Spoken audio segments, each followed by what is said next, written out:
The first half of Wednesday Season 2 is a glorious nightmare in the best way possible. We got a lot more than teenage love triangles. We got conspiracies, murder, and a final twist so good, it makes the Hyde reveal look like a magic trick. So here are all the twists you might have missed from Wednesday Season 2 Part 1. The Predator is unleashed.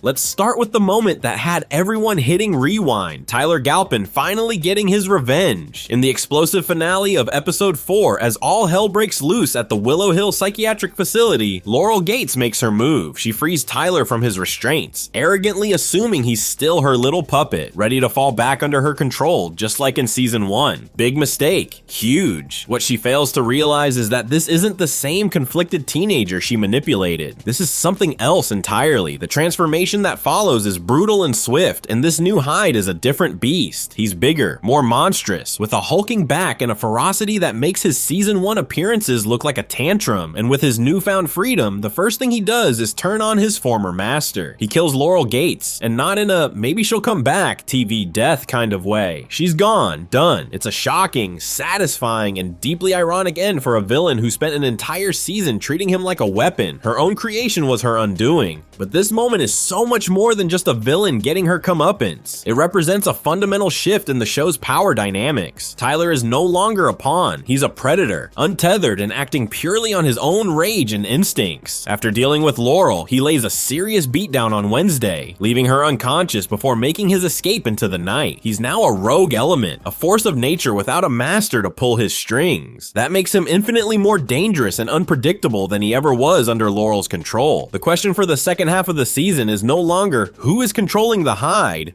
but what does a free Hyde possibly want? And judging by the trail of destruction he left behind, the answer is probably chaos, with a heavy side of vengeance. Welcome to the asylum. So how did we get here? How did we go from a murder mystery at a boarding school to a full-blown asylum riot? The answer lies at the dark heart of this season, Willow Hill. On the surface, it's a respectable psychiatric facility for outcasts, run by a renowned doctor, the very picture of progressive care. But underneath that sterile, professional veneer lies a horrifying secret, a rot that goes deeper than any supernatural curse. For years, Willow Hill has been a clandestine laboratory for a twisted father-daughter duo, Gus and Judy Stonyworth. Gus, a former science teacher at Nevermore, became obsessed with outcast abilities, but his curiosity curdled into a god complex, specifically with finding a way to steal their powers and transfer them to normies. He wasn't just studying magic, he was trying to industrialize it. His first successful test subject was his own daughter, Judy. He essentially rewrote her DNA, transforming her from a powerless normie into an aviary, someone with the ability to command birds. It was a monstrous act disguised as a gift. But when Gus, drunk on his own ambition, tried the experiment on himself, it backfired spectacularly, frying his brain and leaving him in a vegetative state. And that's when his daughter, Judy, took over the family business. She didn't just continue the cruel experiments, she refined them, applying a cold, systematic sanity that her father's feverish obsession lacked. This is what makes her a far more terrifying villain than Laurel Gates ever was. Laurel was driven by a fanatical, almost cartoonish ideology. Judy is driven by a quiet, chilling lust for power. She doesn't want to eradicate outcasts. She wants to commodify them, to bottle their very essence. She's the one who murdered Sheriff Galpin when he got too close to exposing her operation, using her crows to stage a grisly accident, a move that shows both her power and her calculated brutality. The entire conspiracy is a terrifying exploration of exploitation, a dark mirror to real-world histories where a dominant group tries to steal and control the identity of another. Willow Hill isn't just a place, it's a factory of horrors, an institution built on the lie of healing while its true purpose is harvesting, and its secrets are the chilling engine driving this into season. An old friend.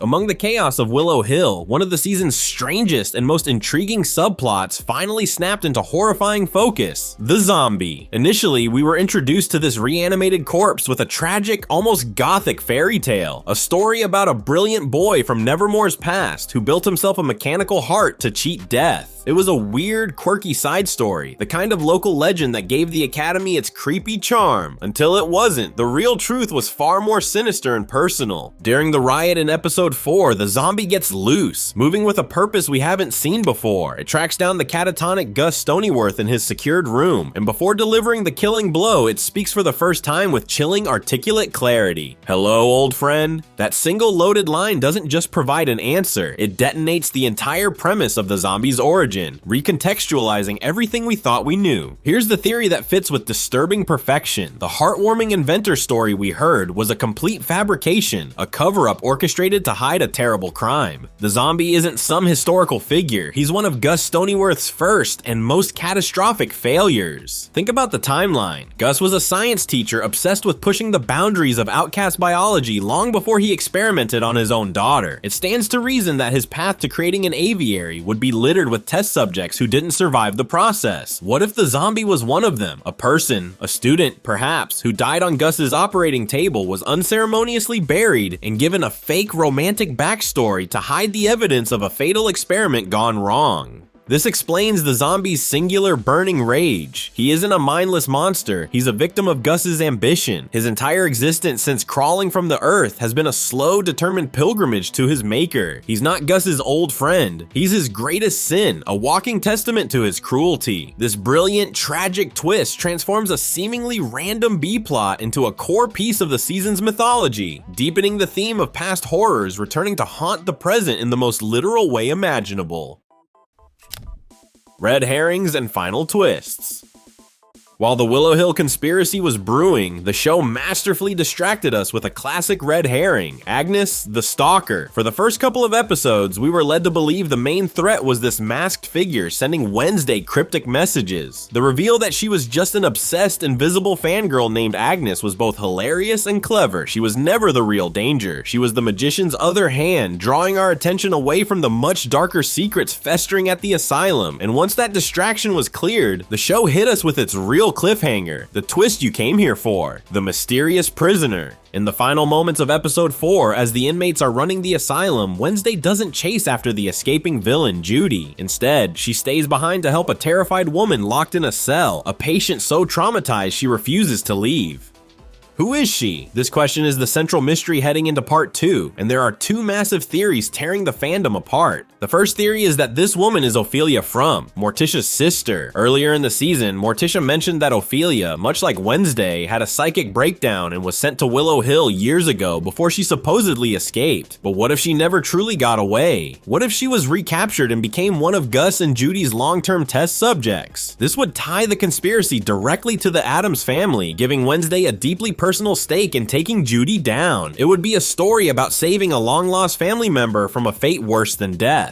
The second, and arguably more explosive theory is that this prisoner is Tyler's mother. We know she was a Hyde and that she disappeared under mysterious circumstances years ago, but what if she didn't just disappear? What if she was captured and has been imprisoned at Willow Hill this entire time? A living specimen for Gus and Judy to study and torture. Imagine the fallout from that reveal. Tyler, who just broke free and is already a walking powder keg of rage, finds out that the people who ran the facility where he was held were also torturing his mother for years. The resulting firestorm could burn everything to the ground. It would set up a deeply personal revenge arc that could see him temporarily aligning with Wednesday or becoming an even greater threat to everyone involved. So as the credits roll on part 1, the board is set for an absolutely chaotic second half. Let's recap the loose threads. We have Judy, the mastermind who has escaped and is undoubtedly plotting a brutal revenge against Wednesday. We have Tyler, the free-range Hyde on the loose with a massive chip on his shoulder and a dead father to avenge. We have the zombie, who got his primary revenge but is still out there. And perhaps most dangerously, we have dozens of traumatized, potentially super-powered outcasts who were freed from Willow Hill now scattered across the countryside. That's not just a problem, that's a ticking time bomb. Part 1 didn't just raise the stakes, it threw them into a volcano. The writers have skillfully cleared the board of last season's villain and set up a multifaceted conflict where enemies might have to become allies and old wounds are about to be torn wide open. But the biggest question remains, who is the woman in the cell? Is it family, or is it the key to unlocking an even greater monster? Let me know your best theories in the comments below. Don't forget to like, subscribe, and hit that notification bell because you won't want to miss our breakdown for part 2.